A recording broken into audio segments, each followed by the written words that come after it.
If you want some FIFA 23 coins, please check out MMOXP.com. Their link is down in the description. They're fast, cheap and reliable, and if you use code Rema you can get yourself a 5% discount. So what's up guys, my name's Ash and welcome back to a brand new video on the channel. In today's video guys, we've got my updated 4-2-3-1 custom tactics for the new update on FIFA 23. Just before we get started guys, I'd very much appreciate it if you guys could drop this video a thumbs up and subscribe to the channel if you are new so you never miss out on any videos like this one, as this really helps the channel. But with all that aside guys, let's get right into today's video. Okay guys, so starting off with the custom tactics. On the defensive style, I like to use balance. This is the same as always. I like to defend and press when I want to press, but I also like to drop off when I want to drop off. Putting it on balance gives me the ability to choose how I defend when I want to.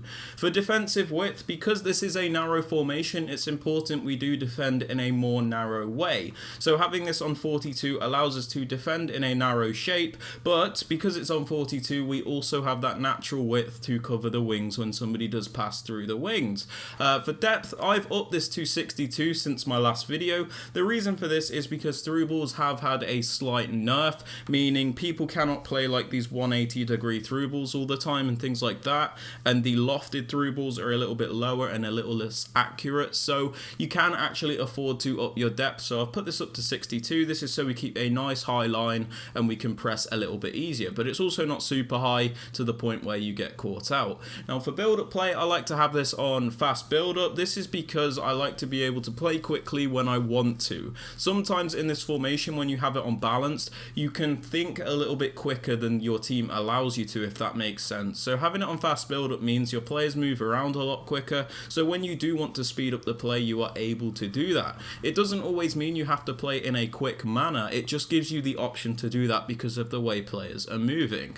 For chance creation guys, as always, direct passing is by far the best to use in FIFA 23. The reason for this is because if you look at the white dots in the bottom right hand corner of the screen, they move around a lot more dynamically with this setting. If you look at something like balance, they don't really move around as much. They're very static and they don't allow you to create those chances. So having it on direct passing means you're going to be creating the most chances because you're getting the most attacking movement out of your players. Now for attacking width, I've lowered this to about 38. The reason for this is because again, this is a more narrow formation. You want your players to be closer together so you can attack through the middle of the pitch. The advantage you have with a 4-2-3-1 is that it can be wide as well, but when you put it in a default narrow shape, it's a lot easier to then go wide if you want to than it would be to go from wide to narrow, if that makes sense. So having it on a narrow preset actually works very well, because when you want to add width to your attack, you're able to do that a lot easier. For players in box, this is down to preference. I have this on 7 because I like to commit a lot of men into the box, but I also don't want to get counter attacked. So it's better than having it all the way, because obviously you'd have more players in the box, but you'd get counter attacked a lot easier. So I have this on about 7 because it allows me to get a lot of players into the box, but it also prevents those counter attacks. If you want to lower this a little bit, that's up to you, but I suggest having it on 7. Corners and free kicks are also down to preference. I have this on 2 because again, I like to cross the ball into players from set pieces, but I don't want to commit that many men forward so I can get counter attacked really easily. Having it on 2 gives me a nice balance between having a lot of players in the box and having a few players back. Now for the players you want to use in this formation, it is sometimes down to preference, especially in certain positions, but we're going to break them down individually so you guys know what you should aim for. Just know this is not always necessary, it's just like a base guidance for the types of players you should use, because I sometimes see people saying, oh, my player is a high medium, does that mean I can't use him here? It doesn't always mean that, it's just like a preferable guidance. If you can get this in this position, that is the best essentially. So starting off with the striker, this is a player that you need to be able to do everything. So I've got Robbie Keane, which he has a 5-star weak foot, he has the pace, he has the shooting, he has the dribbling, and he can also pass as well. It's important that you have a striker that can do it all in this formation, because unlike something like the 4-2-2, you only have one striker, so you've got to compensate for that second striker. So it's important that you have a striker which is versatile and can do a lot, from getting in behind, being a bit of a target man, and can obviously be clinical. Now for your cam, this is probably the second most important thing in the team. It's important that this player has the natural movement of a cam. Phil Foden is a high, which gives him very good attacking AI for a cam, and also a nice transition into defense. It's important that these players move correctly in this position, because otherwise you can find it difficult to string passes together. So somebody that is technical in this position and works like a cam is very, very important. With the two wide cams, you have a bit more freedom. I'm using Chiesa and Leao at the moment. You can pretty much use whoever you want here, but preferably you're going to have players that are quick, that can dribble, that can pass, and obviously can shoot as well. So these are down to preference, but again, you do want those types of players if you can. Now for your left CDM, you're going to want a more defensive player. So I've got Patrick Vieira. This is a player that is meant to stay back and break up the play. Preferably in this position, you will have a medium-high work rate, because they're not going to be focused on attack, and you're going to get the best defensive AI out of this player. Now Patrick Vieira, this version, is only a medium, but because of his very good defensive stats, he still works very well in this position. So aim for a player that is very defensive and has good defensive work rates in this CDM position. Now for your right CDM, it's important to have a player that has a high work rate. This is because this player specifically is going to contribute to the attack and to the defense, because he's going to have a bit more attacking freedom than the left CDM. So unlike Patrick Vieira, Park Ji-sung is a player that is able to attack and defend, so getting a player which fits that role is very important. Ji-sung Park has high shooting, high pace, high defending, high passing, high dribbling, and a high work rate, which means he can attack and defend very effectively. So it's important you get the balance in the midfield right.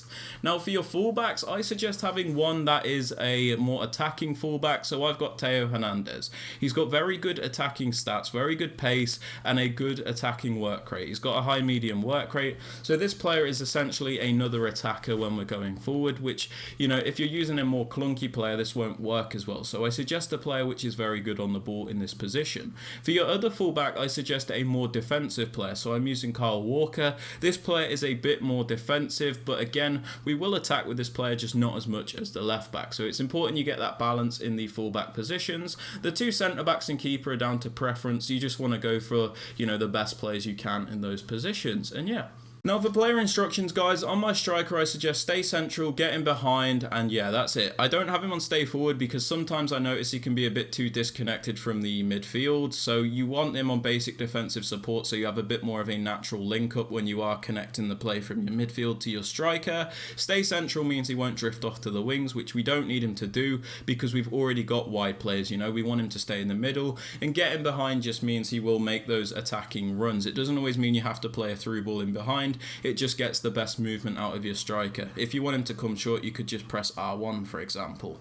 Now for my cam, I just have him on stay forward. Now the reason stay forward works very well on this cam is because, like I said, Foden is a high player. So the stay forward instruction actually counteracts the high work rates because he's got that high defensive work rate, which means he's going to want to contribute to the defense.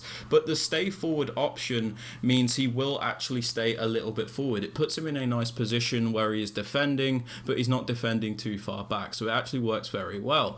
Now for both my left and right attacking mids, I just have get into the box for cross. This is because I don't really like to limit what they do as much, but the get into the box cross instruction is very important because sometimes when you're attacking with this formation, let's say I've got the ball with Chiesa, if I'm going towards the box, Leao might just hang around on the edge of the box if I don't have get into the box for cross on. So it's important that you have get into the box for cross because it will mean that these players do transition into the box and it makes it easier to create chances. It's just important I note this doesn't mean you always have to cross the ball, it just means they will activate those runs. Now for your right CDM, the more box to box player, I suggest just having him on balanced attack and cover centre. So the only setting you're actually changing is cover centre because we don't need him to cover the wings. We've already got two wide players on each side for that. We need him to cover the centre because a lot of people like to play through the middle. It's important that he covers this area, and we have him on balanced balanced attack because we don't want him to just defend. Like I said, he's a box-to-box player, and with the high work rates, he is going to be able to contribute to the attack, and then if we lose the ball, the high defensive work rate means he will transition back into his position very quickly. So that is why I suggested a high player in this position. Now for your left CDM, the more defensive one, I suggest the same thing, cover center, but stay back while attacking, because again, we don't need this player to contribute to the attack because he is a more defensive player. Having him on stay back while attacking makes sense because he is there to break up the play. Now for your left back, like I said, the more attacking player out of your fullbacks, I suggest just leaving them on normal settings. This is because when you're going forward, you want them to be able to do a bit of everything. Sometimes you want them to underlap, sometimes you'll want them to overlap. Like, you don't always want them flying forward either, and you don't always want them staying back. So I suggest just leaving them alone because this player just adds extra width to your attack, because like I said, 38 width when you're attacking can be a little bit narrow, so it adds extra width when you're going forward, which is really nice. And yeah, I just suggest leaving him alone really. And for your more defensive fullback, so I've got Kyle Walker, I just suggest stay back while attacking. This is because we're always going to have 3 defenders back then, and we're also going to have Vieira, so we've always got 4 players back, and then like the high of Foden and Park Ji-sung means they're going to come back, so we've got a very nice defensive structure essentially. This doesn't mean you can't attack with this player, it just means when you do want this player to go forward, you're going to have to trigger them to go forward a bit more manually, so you know, it's a bit more structured when you are attacking with this player.